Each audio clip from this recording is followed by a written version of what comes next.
Tonight on First at 9, this Tuesday the 3rd of September 2024. Voting begins. Postal voting for the 2024 presidential election to commence tomorrow. Fulfilled promise. The final report of state sector salary increments completed. Recommends up to 50% salary hikes. Farmers' loans to be written off. Recalled. Cabinet of Ministers grants approval to recall nominations for the local government elections, enabling new voters registered in 2024 to vote in the local government polls. ඔබේ විශ්වාසය දිනු සෙන්සුරයින් දැන් ළඟමැති ෆාමසියෙන් ලබාගත හැක. From Derana, this is Derana First at 9.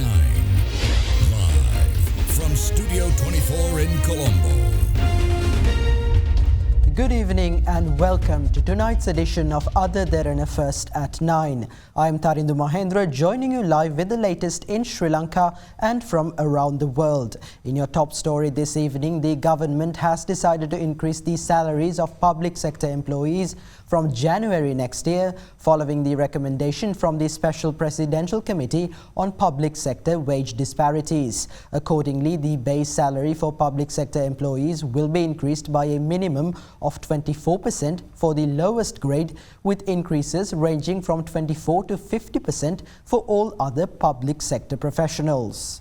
Today, the final report of the Presidential Expert Committee, which includes recommendations for increasing salaries and allowances in the public sector starting from the 1st of January 2025, was handed over to President Ranil Wickremesinghe at the Presidential Secretariat by the committee members, including its chairman Uday R. Senaviratne. Based on the preliminary report presented today, the Cabinet of Ministers granted approval for the implementation of the recommendations. Accordingly, salaries of office assistants will be increased from 5,450 rupees to 13,980 rupees. Drivers' salaries will rise from 6,960 rupees to 16,340 rupees. Salaries for Samurdhi development officers and agricultural research and production assistants will be increased from 8,340 rupees to 15,685 rupees. Salaries for administrative assistants will be raised from 10,140 rupees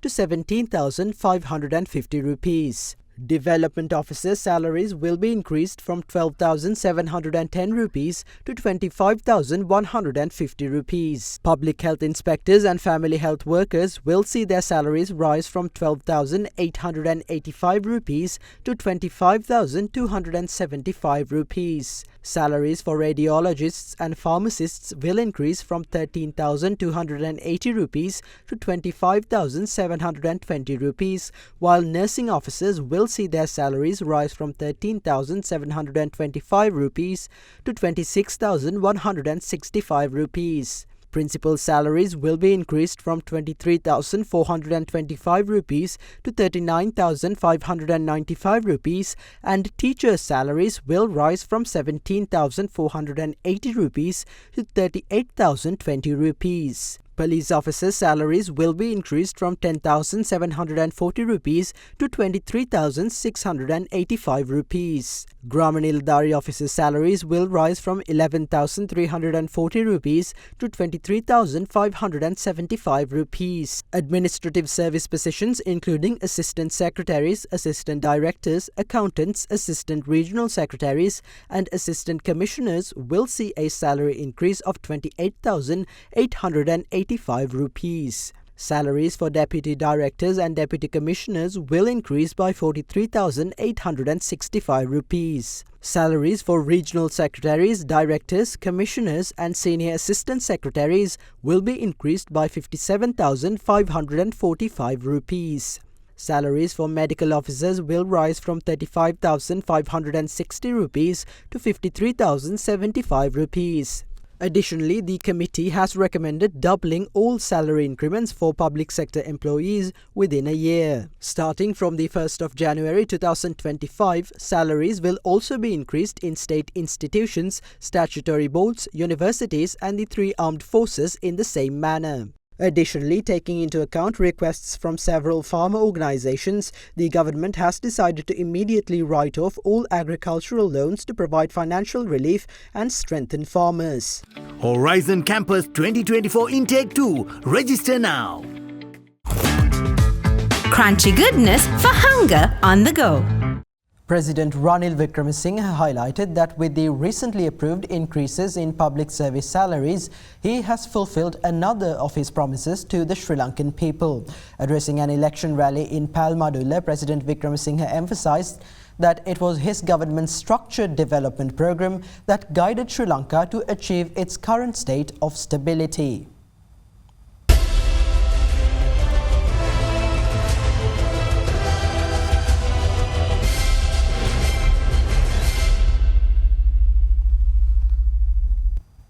An election campaign rally under the theme Puluwan Sri Lanka, pledging support to President Ranil Wickremesinghe, was held this evening in Palmadulla. දෙය සෙනීරත්න මැතිතුමා ඇවිල්ලා මට රාජ්‍ය සේවකයන්ගේ පඩි වැඩි කිරීමේ දීමනා වැඩි කිරීමේ වාර්තාව බාර දුන්නා. Uday Seneviratne has given me the report on increasing salaries and allowances for public sector employees. With that, I have fulfilled another of my promises to you. When we assumed leadership 2 years ago, no one expected that we would be in a position to increase public sector salaries. We have more programs planned to continue this progress. Our aim is to gradually strengthen the country's economy. The economy is currently stable. However, it could easily falter without a solid program in place. Only with a structured program we can move forward. We will also provide funds for overseas training, allowing you to enhance your skills in both government and private universities. We are the only group capable of bringing about real change. Through the Sri Lanka Can program, we will transform the economy, social structure and politics. On the 21st of September, make sure to go to your polling stations and vote for the gas cylinder symbol. September 21 වෙනිදා ඡන්දපොලට ගිහින් gas cylinder ළඟ කතිරේ ගහන්න කියලා මං ඉල්ලනවා.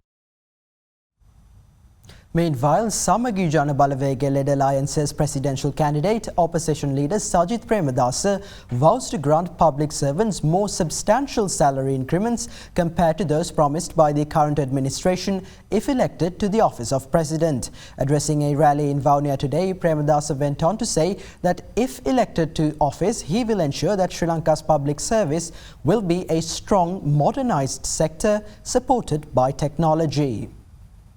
A presidential election rally in support of the Samagi Jana Balawega-led alliance's presidential candidate, opposition leader Sajith Premadasa, was held in Vaunia today. වර්තමාන ජනාධිපතිවරයා යටතේ සමස්ත රාජ්‍ය සේවය අඩු කරන්නට කටයුතු කරපු යුගයක The incumbent president, who attempted to downsize government employees, is now giving false hope of a salary hike.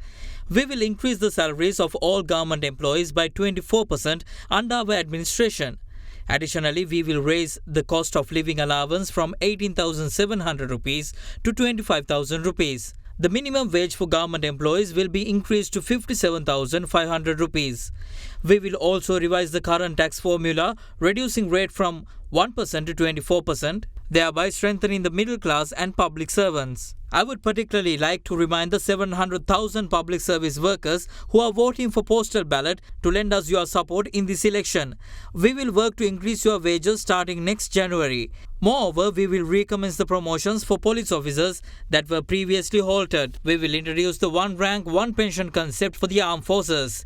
This is the government that attempt to terminate the service of the members of Civil Defence Force while offering them a 3 million rupees severance package. We vow to protect the Civil Service Defence Force under our administration. With these policies, our government will strive to create a strong, modernized civil service supported by technology. රාජ්‍ය සේවය නව තාක්ෂණයෙන් heavy හොඳ ශක්තිමත් ජව සම්පන්න රාජ්‍ය සේවයක් බවට පත් කරන්නට අපේ රජය අනිවාර්යෙන්ම කැප වෙනවා කියන එක මම මේ අවස්ථාවේ කියන්න කැමතියි. Presidential candidate of the Sri Lanka Podujana Peramuna, Namal Rajapaksa, asserts that he will develop Sri Lanka's economy without imposing an unjust and unbearable tax burden on the country's people if elected to the office of president. Addressing a gathering in Kalawana, Namal Rajapaksa assured that if elected to office, he will always take decisions that prioritize the future of the people. The Sri Lanka Podujana Peremuna's Kalawan electorate meeting pledging support to the party's presidential candidate Namal Rajapaksa was held last evening.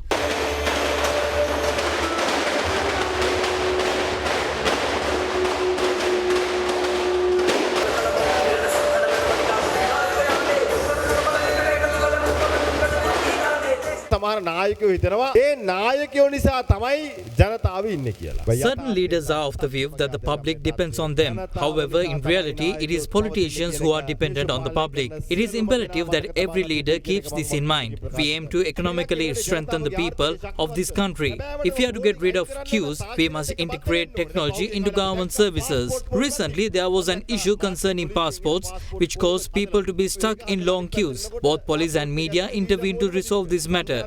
When this issue was resolved, visa queues within the airport premises were observed. Tourists were seen in those queues. However, in election rallies, leaders claim that they have put an end to the era of long queues. We should put an end to opportunistic politics in this country. Decisions should be made prioritizing the future of the people. Instead of levying unjust taxes from the public to fill up state coffers, we will follow a fair tax policy to strengthen the country's economy.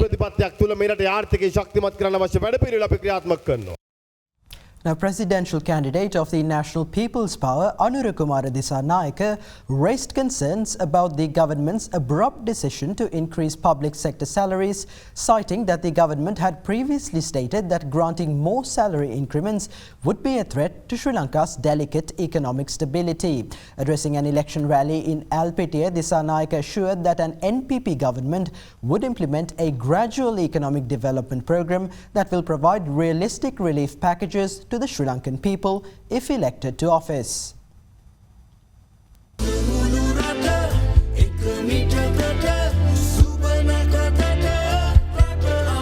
Another election rally pledging support to the leader and presidential candidate of the National People's Power, Anurukumara Dissanayake, was held in Alpitiya this evening.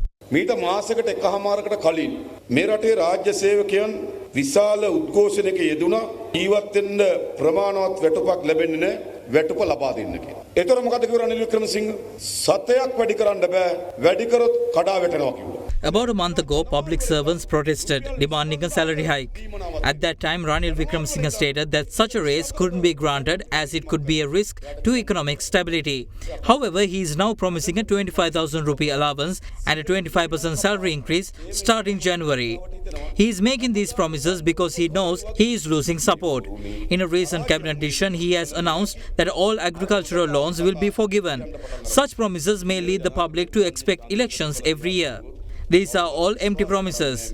Given last presidential election results, nobody expects us to gain victory in this year's election. The NPP has emerged as the front runners in the election, making a significant shift. We assure you that the NPP will work gradually to develop the country which has been suffering from a crisis. පියවරෙන් පියවර ජාතික ජන බලවේගය මේ රට සමෘද්ධිමත් රටක් බවට පරිවර්තනය කරන බවට.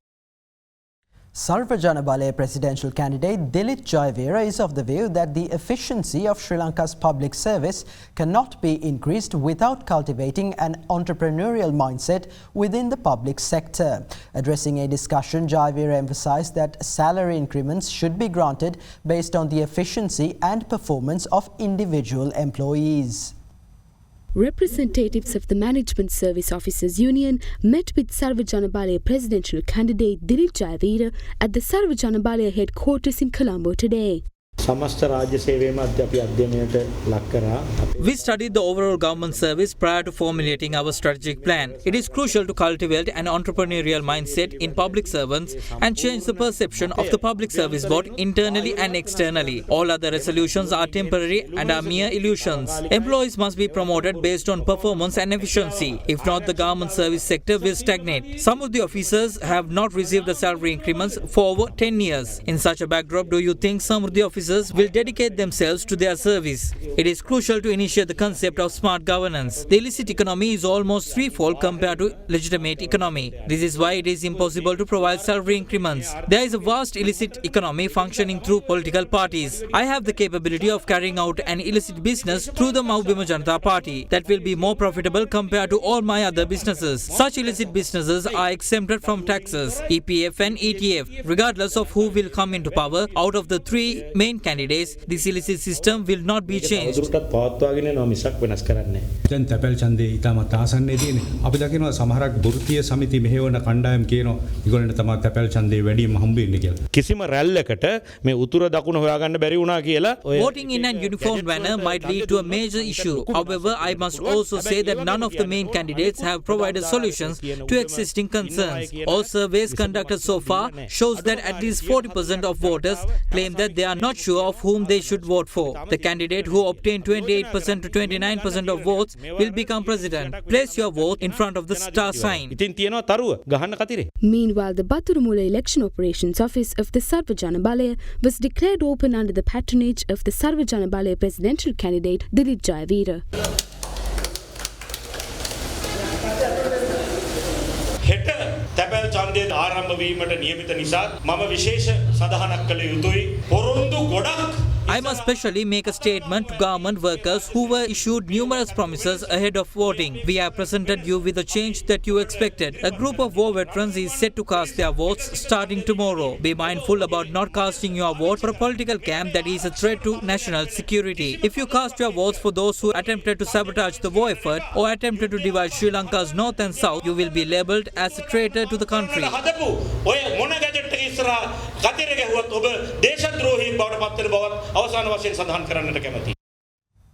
Meanwhile, postal voting for the 2024 presidential election is scheduled to commence tomorrow. A total of 712,319 voters are eligible to cast postal votes in the first round of voting for this year's poll. Meanwhile, the Commonwealth appointed a 14-member election observer group headed by former Seychelles President Danny Fore to monitor the election and publish its observations and recommendations. The group is expected to arrive in Sri Lanka on the 15th of this month.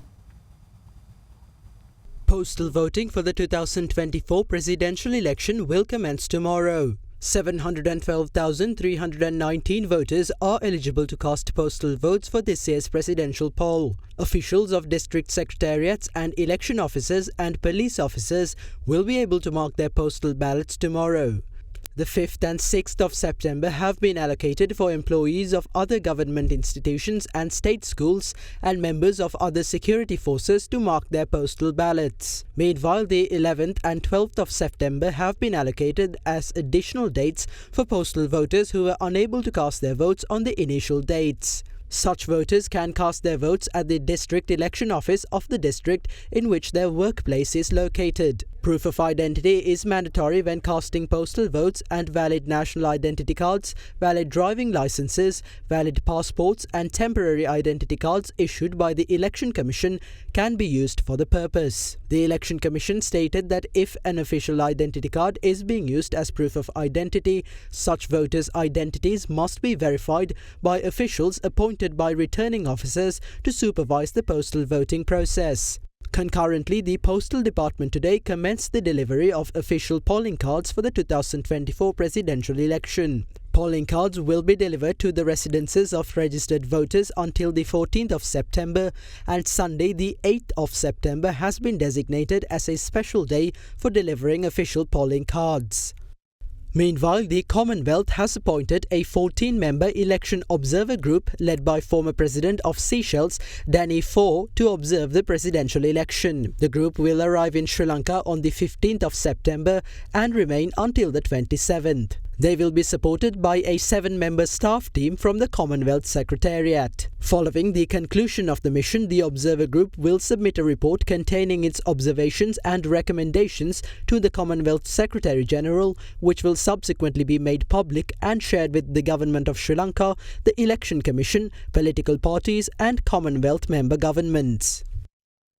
Meanwhile, the Cabinet of Ministers approved the recalling of nominations for the local government elections.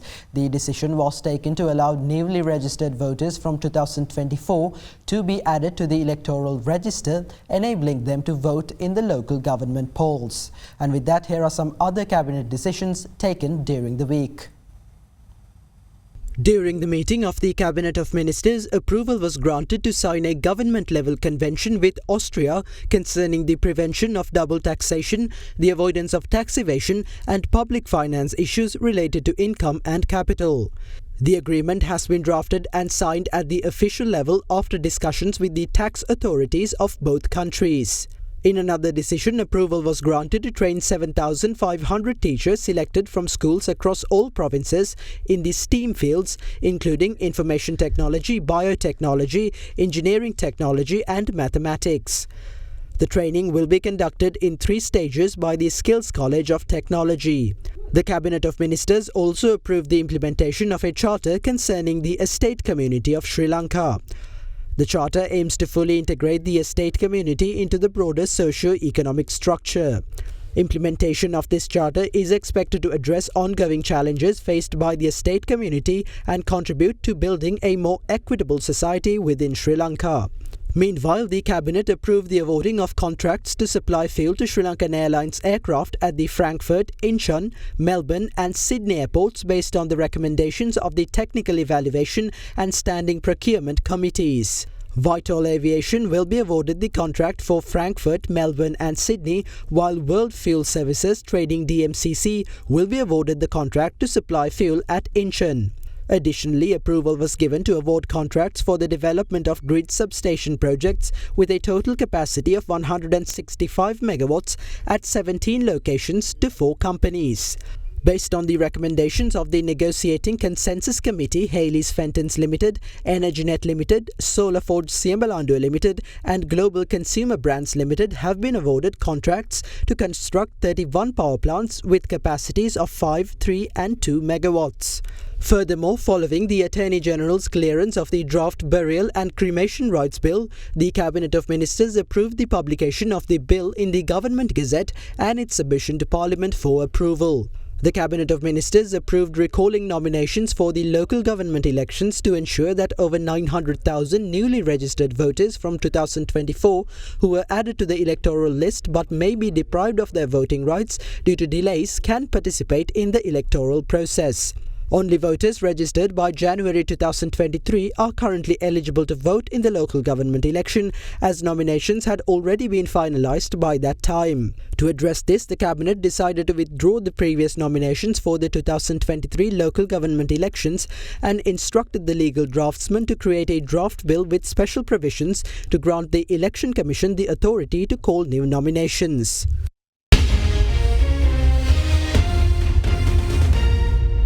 Star Dishwasher Dali Tel Idul Pahasuwen Sede Star Dishwasher Magic Tub එක චන්දුරුසුනේ කාගෙන් බලා අපේ සිංහ TV සඳහා සුපිරි deal. Crunchy goodness for hunger on the go.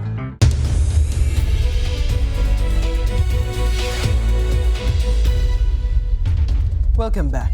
President Ranil Wickremesinghe affirmed his commitment to reducing multi-dimensional poverty in Sri Lanka from 25 to 10%. Addressing an event in Colombo, the head of state emphasized that failure to address inadequacies in health, education and social care services will lead to social instability within the country. Meanwhile, Minister of Power and Energy Kanchana Wijesekara stressed the importance of ensuring that current reforms remain intact in the future, highlighting how difficult policy decisions taken 2 years ago paved the way for the Ceylon Petroleum Corporation to achieve stability. A gathering themed The Professionals Forum was held in Colombo yesterday under the patronage of President Ranil Wickremesinghe. We were able to implement certain reforms in this country that has been discussed for many decades. A lot of candidates now talk about different teams, the teams that they have, the teams that they will have in the future. One aspect of being a leader is to work with the resources that you have, work with the team that you have. And if the president was able to work with a group of MPs, a group of cabinet that has not worked with him ever before, and to transform the country over the last 2 years, it speaks much about his abilities than anything else. The difficult decisions that we took 2 years ago had paved the way now for CPC to stand on its own, clear the outstanding debt to the 2 state banks and also to the suppliers, and also to maintain the energy security in the country. All these decisions were taken, I would say, in the most difficult circumstances. But we also have to understand that it's important. The reforms that have taken place over the last 2 years are continued in the future. The Economic Transition Bill, the Electricity Reforms Bill, the Public Finance Management Bill. These were certain bills that have been discussed for many years and by many governments and have been discussed in many IMF programs before but could not be completed. But now we know that there is a path that has been built to us that any government that is in Sri Lanka has to follow that footprint, implementing those reforms. We are happy to see that most of them who had opposed these bills, opposed these programs in the last 2 years in Parliament have also now taken a step and said we will also implement certain similar programs with negotiation. But you know that it's not an easy task to negotiate or adopt new reforms or change the path that we have agreed with different agencies and other financial institutes. We can ride out of this crisis, say, by 2042. So economic transformation is one issue that we have in mind. But economic transformation itself is not sufficient. There has to be social transformation. There are a number of issues that are not being addressed. And if we fail to address that, it will lead again to instability in society. Our multidimensional poverty is now 25% of the population. And we've committed ourselves to bringing it down to 10%. What does it mean? It means that in the field of health, in the field of education and social care, there are many inadequacies that we have to target. It's not merely one of the income. It's also of the different sectors and the services that we provide for them. And I appointed a commission headed by former Chief Justice Depp, who now sent in the reports, the recommendations. I think all parties must be governed by one single law, the internal affairs, like in a country like Germany or some of the other European countries. So let us change the political system. Let's transform the political system. Let's transform the social system, and let's transform the economy. All these have to go hand in hand. The Colombo bourse closed in red today as a result of price losses in counters such as Ceylon Tobacco Company, Sampath Bank and Commercial Bank, with the turnover crossing 1.1 billion rupees. The CSE All Share Index settled 0.43% lower at 10,673.11 points, extending its run of losses for the 11th straight session. The S&P SL20 meanwhile ended 0.55% lower to close at 2,290.34 points. Trading volume on the index rose to 47.1 million shares from 30.4 million in the previous session. Foreign investors were net buyers purchasing stocks worth 107.3 million rupees, while domestic investors were net sellers offloading shares worth 1.08 billion rupees.